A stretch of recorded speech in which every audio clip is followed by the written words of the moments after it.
For more than a decade now, exploration companies have been drilling for natural gas across the region.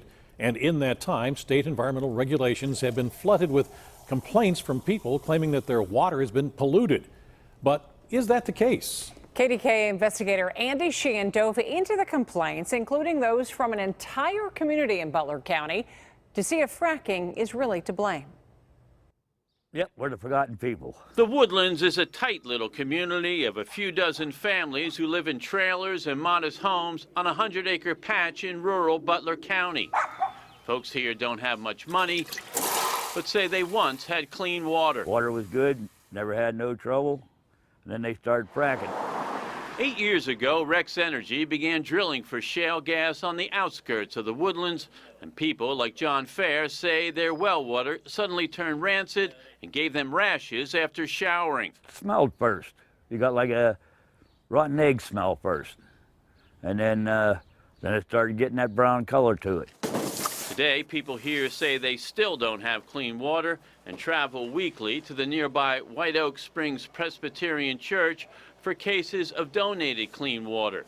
They still blame fracking and the now bankrupt Rex Energy for contaminating their wells. Big corporation versus little guy, so who's going to win? More than a decade into drilling in Pennsylvania, and fracking still stirs controversy about its impact on local water sources.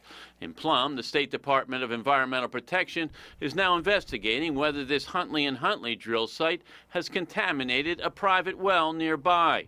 And while drilling is facing stiff opposition in the northern suburbs, a state grand jury is now taking testimony about its environmental impacts. But does shale gas drilling pose a serious threat to our water supplies?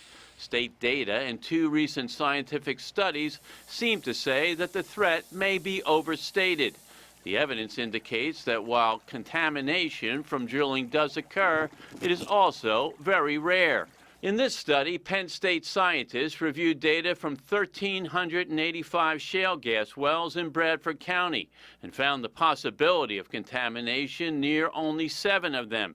In addition, Yale University installed 8 monitoring wells near drill sites in the Marcellus Shale, drawing samples over 2 years. Yale detected no groundwater impacts, and while methane levels changed, their scientists concluded these were natural variations not related to drilling. This is a very safe industry when it comes to impact on groundwater quality. Early on, this was not the case, most notably back in 2009 when stray methane gas polluted some 64 water wells in Dimmock, PA, inspiring the movie Gasland with people lighting gas out of their faucets. I do think the industry got off to a bad start in 2009.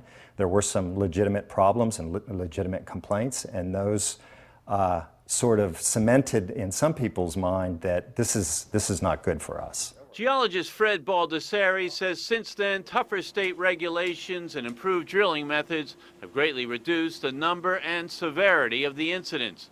Since 2008, the DEP has determined that more than 300 residential water supplies have been tainted by either shale gas drilling or conventional gas and oil wells.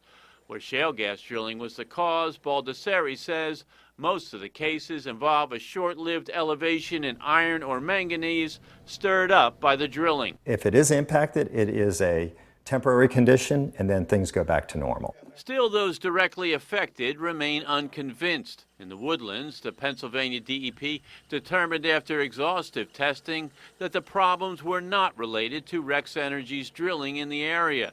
The Federal Environmental Protection Agency also investigated and concurred, saying the iron, manganese, and sodium found in the wells was there before the drilling. Despite those determinations, folks like Judy Giffen will always believe that fracking is to blame. Before they came and drilled wells and that, the water was pretty good, but not no more. And so while shale gas drilling can result in water contamination, the data shows that confirmed incidents are actually very rare. But that doesn't mean this debate is going away. Drilling activity has fallen off in recent years, but is projected to pick up again with the building of the cracker plant in Beaver County and the construction of new pipelines. So obviously more drilling, and there's more debate, more concern. And you were talking about new regulations, that they're getting better at it, right? Right, yeah.